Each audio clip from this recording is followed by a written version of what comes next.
Okay, is it Professor Mitchell? Or Dr. Mitchell, I'm sorry. Thank you, sir. First and foremost, I have copies of the letter that Representative Duplessis was referring to for the committee. For those of you who do not know me, my name is Dr. Nicholas Mitchell. I am a research professor specializing in race and racism at the Jesuit Social Research Institute at Loyola University, New Orleans. In my opinion, the status of the death penalty is that it is unjustifiable public policy. And my opposition is based on three concerns. First, in order for the death penalty to be remotely justifiable, the justice system would have to guarantee that no innocent person would be sentenced to death and executed. The criminal justice system can make no such guarantee.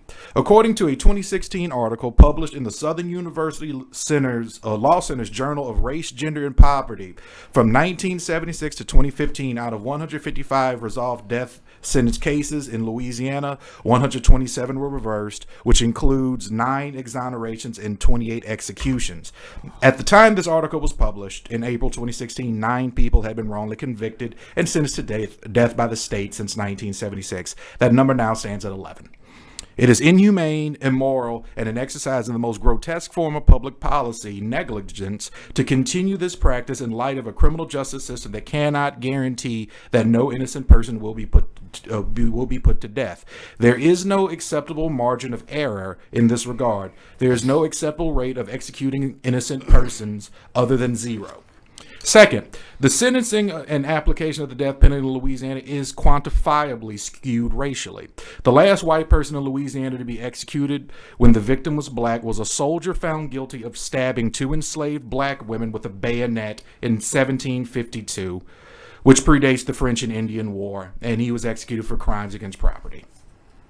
The data presented in the aforementioned article shows that between 1976 and 2015, a black male convicted of killing a white female is 29.9 times more likely to be sentenced to death than when a black male kills another black male, and is 10.8 times more likely to be sentenced to death than when a black male kills a black female. This reveals a racial bias in the application of capital punishment in the state of Louisiana.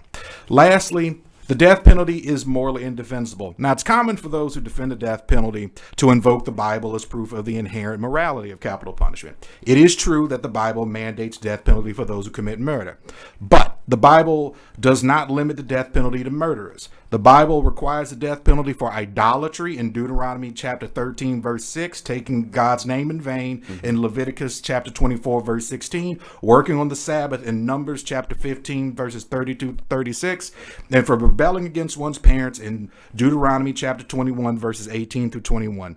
The Bible also condones slavery in Leviticus chapter 25, verses 44 through 46, and Ephesians chapter 6, verse 5, including the selling of a daughter into slavery by her father in Exodus chapter 21, verses 7 through 11. Our modern criminal law code does not follow biblical law. If it did, then few of us would have escaped stoning at the city limits the first time we defied our parents. Any of these arguments, faulty practice, race having a disproportionate impact on the likelihood of receiving capital punishment, or its inherent morality, provide sufficient grounds for abolishing capital punishment in the state of Louisiana. I understand why capital punishment invokes so much emotion. The crimes that trigger capital punishment rightfully cause revulsion in society.